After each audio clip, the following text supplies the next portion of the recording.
letter B. Number 18 tayo. A capacitor, electric heater, and a coil are connected in parallel to a 120 volts 60 Hz system. So, i-drawing lang natin, capacitor. Electric heater, kapag electric heater, that is R. Resistive lang siya. Okay? So, this is R. Then, yung last is coil. Okay? Take note, when we say coil, this is an RL circuit. So, this is represented na lang as rectangle block na lang. So, yan. So, ilagay lang natin for the first 50 bar. Yung susunod, 150 watts. And yung impedance, that is 269 volt ampere at a power factor of 0.74 lagging. So, we are going to determine the system's power factor or your overall power factor. So, saan po ba tayo nakakakuha ulit ng power factor? Sa total impedance, sa total current, sa ating total apparent power, and sa ating total admittance. Pero take note lang po, okay, so since in terms of mga powers yung nandito, okay, so wag na tayong lumayo, okay. Dito tayo na lang kumuha sa may apparent power, total apparent power. So, using your apparent power method, yung ating total apparent power is equal to the apparent power in the first branch plus your apparent power in the second branch plus yung ating apparent power dun sa ating third branch. And these are all vectors, okay? Naka-vector notation tayo dito. So, yan. So, yung S1 natin, since this is capacitive, gagawin lang natin dito, kunin lang natin yung negative. Okay, so this is negative J50. Okay, kasi nga reactive siya. So, plus yung ating resistive power. So, plus lang po ng 150 real power yan. Okay, plus lang natin sa pangatlo. Okay, this is a coil. So, 269 volt ampere na siya, naka-apparent power na siya, pero take note po, okay, meron tayong bar angle dito. Bakit po? Dahil po dito sa ating power factor. Okay? So, since this is lagging, positive yung ating okay, angle dito. So, positive arc cosine ng 0.74. Okay? So, yan. So, kunin natin yung total apparent power. So, this is negative J50. Okay, mode 2 tayo. Negative J50 or negative 50I plus 150 plus 269 bar angle. Positive arc cosine ng 0.74. Ayan. So, gawin na lang natin siyang, ayan, nakapolar na pala. Okay, so this is 372.808 bar angle 20. Okay? So, take note, ano po ang ating dito? Angle na capacitive. Okay? Kapag positive yung ating theta dito, meaning this is lagging. Okay? Kapag power. And take note po, kunin natin yung ating theta dito para ma-apply natin siya sa formula ng total power factor na cosine ng power factor angle. Okay, so this is now cosine ng 20.56 watt. Okay, so in your calculator, pwede na lang siguro na kunin natin yung argument. Okay, so that is shape complex ng argument ng answer. Then take the cosine. Okay, take the cosine of it. So this is 0.936. 0.936. This is lagging. And that's letter B. Part 1. Then part 2.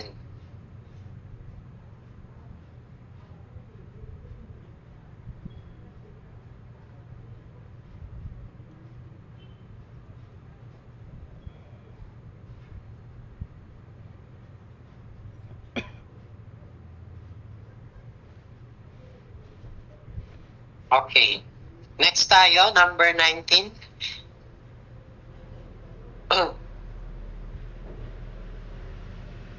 A resistor and an inductor are connected in parallel. Okay? So, drawing lang natin, no? So, R and L connected in parallel. They are connected across a 120 volts 60 Hz supply. The total current taken from the source is 17 amperes and the power dissipated by the resistor or yung total power natin dito taken by the resistor is 1.8 kilowatts or times 10 to the 3 watts. What is the inductance of the inductor? And tinatanong natin sa atin yung N. Okay? So, ang maganda na lang muna dito is kunin natin yung power factor. Okay? Or yung ating power factor angle lang. Okay? Para ma-relate natin yung ating power papunta sa reactive power or real power from real power to your reactive power. Okay? So, yung ating PT is only just equal to yung ating total power or total voltage times yung ating total current multiplied by your cosine theta since naka-total naman tayo. Ayan. So, sige rin natin. Apply natin to. So, 1.8 times 10 to the 3 is equal to your total voltage. Okay, since nakakonekta naman sila in parallel, common lang ang voltage. So, this is also 120 multiplied by IT, 17. Multiplied by cosine theta. Okay, kunin natin yung arc cosine. Okay, para makuha natin yung angles. So, that is arc cosine ng 1.8 times 10 to the 3 all over 120 times 17.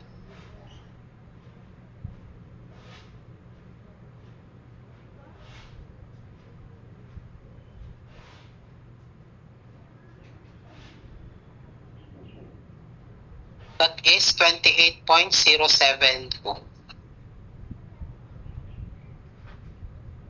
degrees. Okay, store na lang natin to sa A. Para hindi na tayo maraming nagtatype. Okay, so part ko.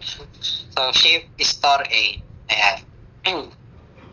So, i-relate natin to sa reactive para mapuntahan natin yung L na part. So, that is for your QT, okay, yung reactive power naman na i-carry over ng ating L, that is equal to total voltage times yung ating total current times yung ating sign ng ating power factor angle.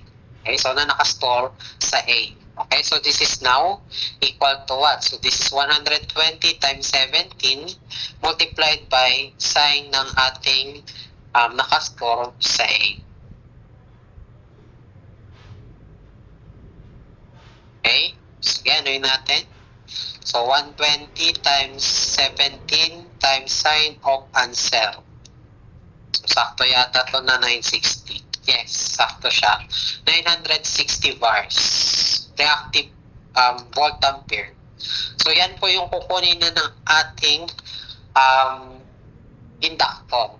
Okay? So, since naka-parallel po tayo, ano bang common sa kanila? Ang common sa kanila, voltahe. Okay? So, since voltahe, anong gagamitin na lang natin para makuha yung ating L? So, that is Q is equal to voltage across your inductor is squared over XL. Okay? Over XL. So, yan na lang. Whereas yung ating XL, that is 2 pi FL. Okay? So, sigano natin, 960 is equal to yung ating voltage across your inductor. Pare-parehas ng voltage, 120. So, 120 squared all over XL. So, this is 2 pi F. Ano yung ating F dito? So, meron bang sinabi? Yes. Okay, 60 Hz.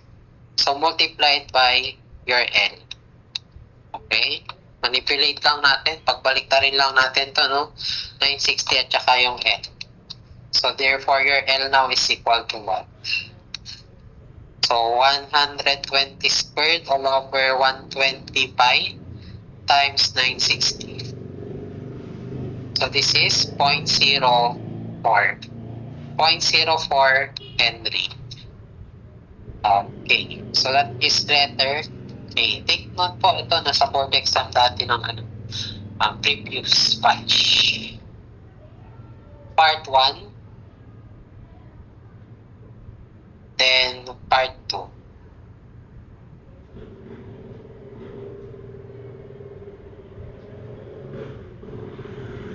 Next tayo, number 20. Okay. A coil of 50 ohms and of 150 millihenry inductance are connected in parallel with a 50 microfarad capacitor. Okay, so sige, drawing natin. So we have a coil. Okay, this is represented as square na lang, no? So 50 ohms, 150 millihenry. And ko-connect na daw natin siya in parallel with 50 microfarad capacitor. So, hahanapin po natin yung power factor ng ating circuit or yung overall power factor. Okay, take note po, since walang sinabing frequency, we will assume your default frequency. Sa Pilipinas, 60 Hz. Okay? 60 Hz. Ayan. So, sabi nga natin kanina, makakakuha tayo ng power factor or overall power factor saan? Sa total impedance. Okay, kunin na lang natin yung total impedance. Okay, so ZT is equal to what? Okay, yung branch number 1 natin, this is a coil. Okay, so that is 50 plus, okay, XL kasi yung nandyan, no? So plus J multiplied by 2 pi times yung ating F, that is 60, times yung ating L. So that is 150 times 10 to the negative 3. Okay, ito po yung ating first branch. Okay, i-raise natin yan sa negative 1. Plus yung second branch, so that is XC. Okay, negative JXC. Okay, so that is minus J all over 2 pi times yung ating F na 60 times yung ating C. So that is 50 microfarad. So 50 times 10 to the negative 6. Then this is raised to negative 1.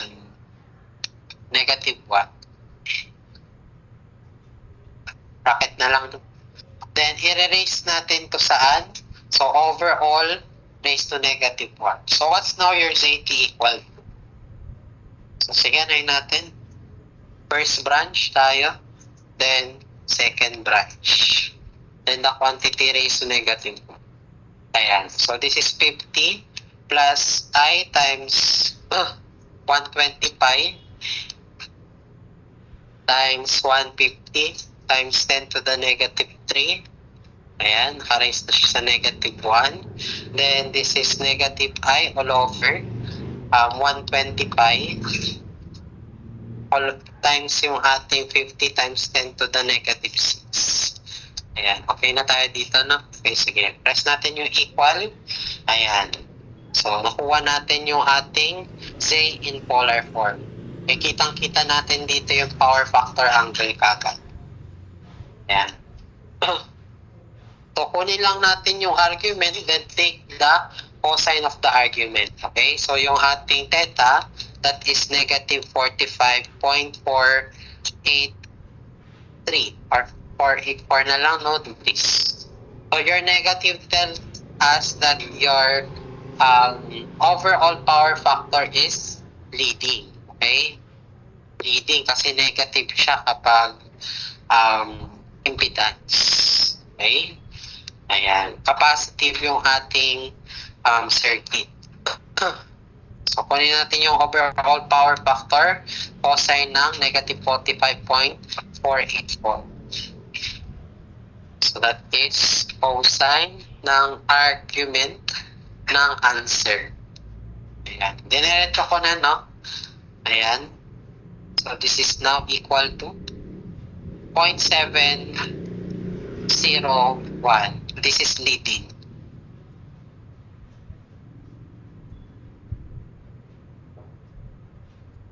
Okay? Yan yung answer natin. 0.701.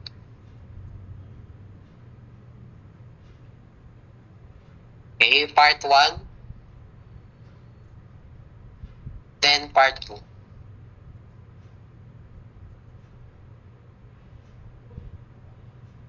Okay, number 21. A circuit consists of an inductor X equal to 5, capacitor is equal to 5, and resistor equal to 5 ohms. They are connected in parallel. Parallel RLC.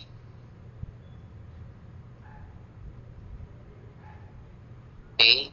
So, mas maganda naka-complex tayo, no? Complex analysis. So, find the magnitude of the total impedance. So, that is ZT. Okay? Kunin lang natin yung magnitude. Naka-polar naman na tong calculator natin, no? So, this is 5 raised to negative 1 plus J5 raised to negative 1 plus yung third branch natin na negative J5 raised to negative 1 and yung R natin dito, buong quantity na to, naka-raise sa negative 1. Sige, ano yun natin? Solve natin siya.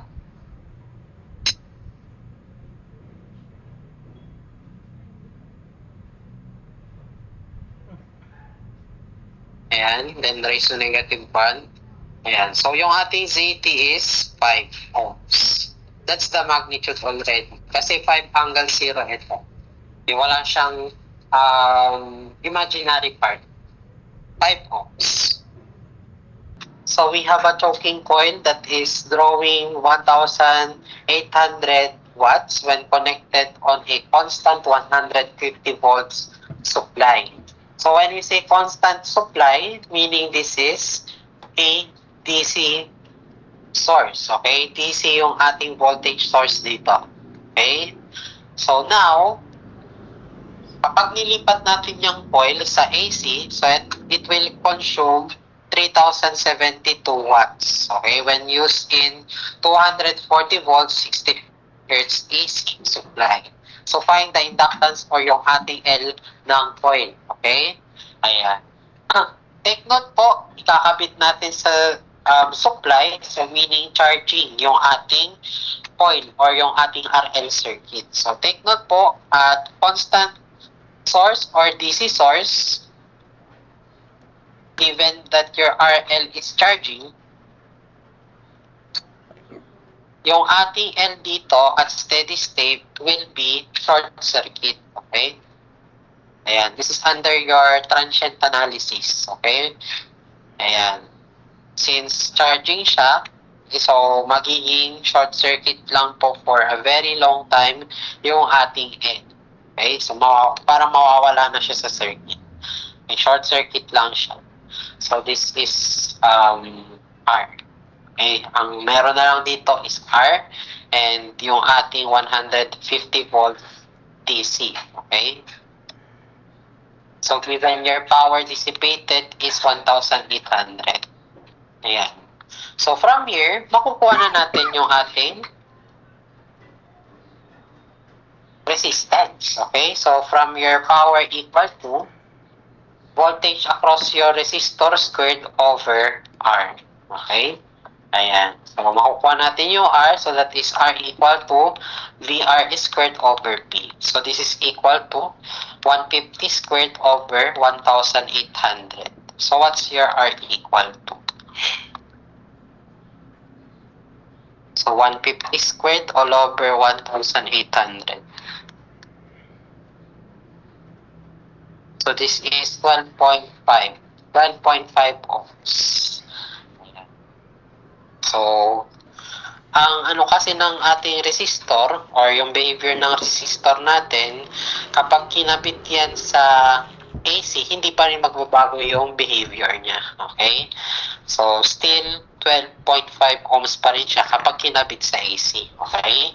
Take note po at an AC source. Okay?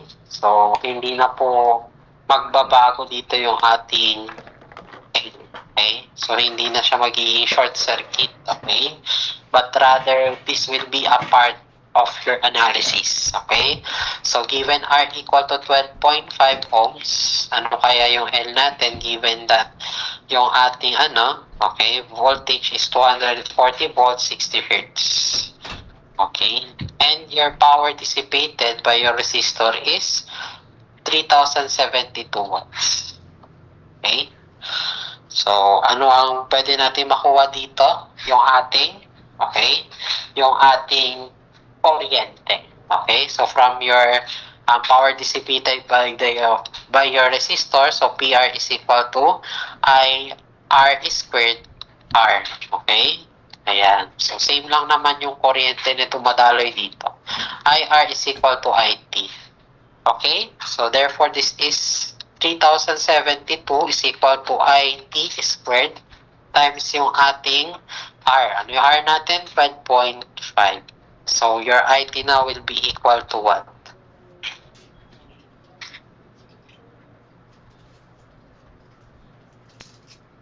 So, take the square root lang, no? Okay. So, this is equal to 15.678. So, this is amperes. Ayan. So, yan na yung kuryente kapag sa AC. Okay? So, paano natin to i-relate sa L? Since naka-series lang naman siya, pwede nating gamitin yung ating Ohm's law. Okay? So, for your AC circuit. So, that is I equal to V over C. So, total current equal to total voltage over your total impedance. Or in terms of ZT, so this is equal to VT over IT. Okay? Ayan. So, since series lang naman, pwede tayong gumamit dito ng mga whole numbers. Okay?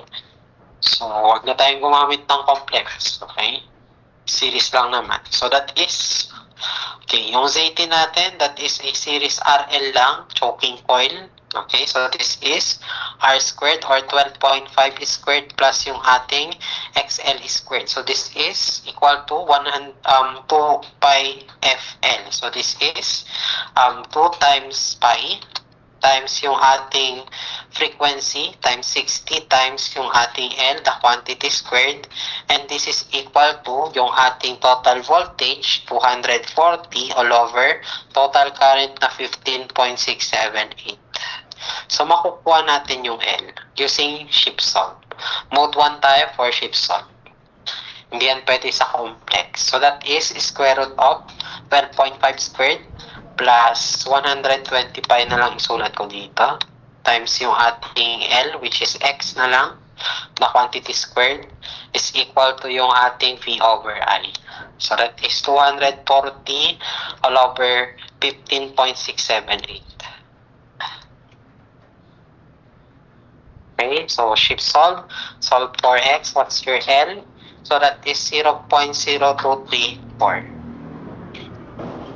And this is in Henry.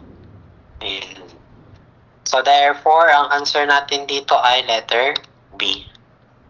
Ayan. Medyo mahirap to kasi analysis talaga siya. From DC to AC. Okay, part 1. Then part 2.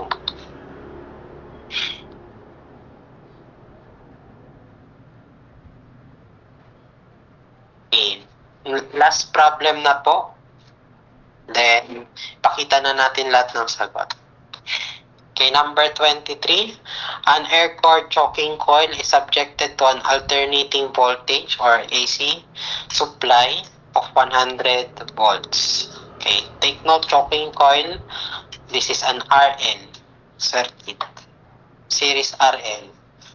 So, yung ating current dito sa may choking coil, 0.1 ampere and power factor equal to 0.2. Siyempre, lagging ito kasi coil niya. Okay? So, find the capacitance which if placed in parallel with the coil, kapag ipaparallel daw natin dun sa coil, will cause the main current to be minimum. Okay? Take note, meron tayong word dito na main current to be minimum. And this is condition for what? Condition for parallel resonance. Okay? And kapag parallel resonance, ano ba ang masasabi natin dito? Okay? That your beta L is equal to beta C. Okay? Your inductive susceptance is equal to your capacitive susceptance. Okay? So, since kuryente yung binigay sa atin, why not na in terms of admittance na lang natin siya kunin. Okay? From your admittance formula, I is equal to V times yung ating admittance. Okay? Ayan. So, therefore, yung admittance natin is equal to I over V. Ayan. So, sige, anuhin natin. Lagay natin dito. So, yung I natin sa ating branch number 2, ito. Portion na to. So, this is 0.1 bar angle. Okay? Take note, kuryente po, lagging. Okay? Kapag lagging, negative siya sa kuryente. So, no, bar angle negative are cosine ng 0.2. All over voltage. So, that is 100 bar angle 0. So, therefore, yung ating Y na will be equal to what? 0.1 bar angle negative. Ano pala tayo? Mode 1. So, this is 0.1 bar angle. So, shift negative sign of negative R cosine ng 0.2. All over 100. So, this is equal to, gawin na lang natin siyang rectangular. Okay? So, ito siya. 2 times 10 to the negative 4 minus J 9.7975. 9.798 na lang, no? Gawin ko dito. So, this is times 10 to the negative 4 Siemens. So, ano ibig sabihin nito? So, yung ating, ano dito, real part, that is your G, and yung ating beta L, okay, yan po yung ating imaginary part. Bakit, sir, beta L? Take note, beta L kasi, negative yung ating imaginary part. Okay? Ayan. So, for resonance po, parallel resonance, beta L is equal to beta C. Okay? So, given na yung beta L natin, that is 9.798 times 10 to the negative 4. And what's your beta C? This is 2 pi F C. So, this is equal to 2 pi times yung ating F. Okay? Take note, walang sinabing, or merong sinabing frequency, no? And 50 pala. No? So, 50 Hertz. So, times 50 times C. Ayan. So, what's your C equal to? So, 9.798 times 10 to the negative 4 all over 100 pi. So, this is 3.119. So, 3.119 times 10 to the negative 6 farad. Or this is equal to 3.119 microfarad. And this is nearest to letter B. Okay?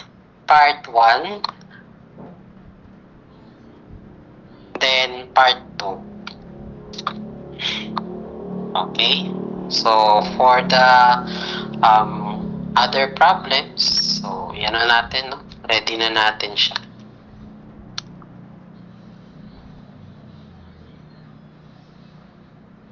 Number 24 na tayo. 24.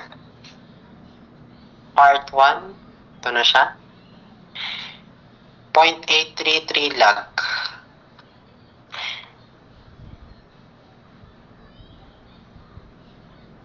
Next, number 25. Okay, 1,779.421 or 406 Hertz, or in kilohertz, 1.77 kilohertz. So, pwedeng ito, pwede rin ito. Okay? So, pwede nyo rin siyang i-round off to the nearest tenths or decimal place, 2 decimal place. Okay?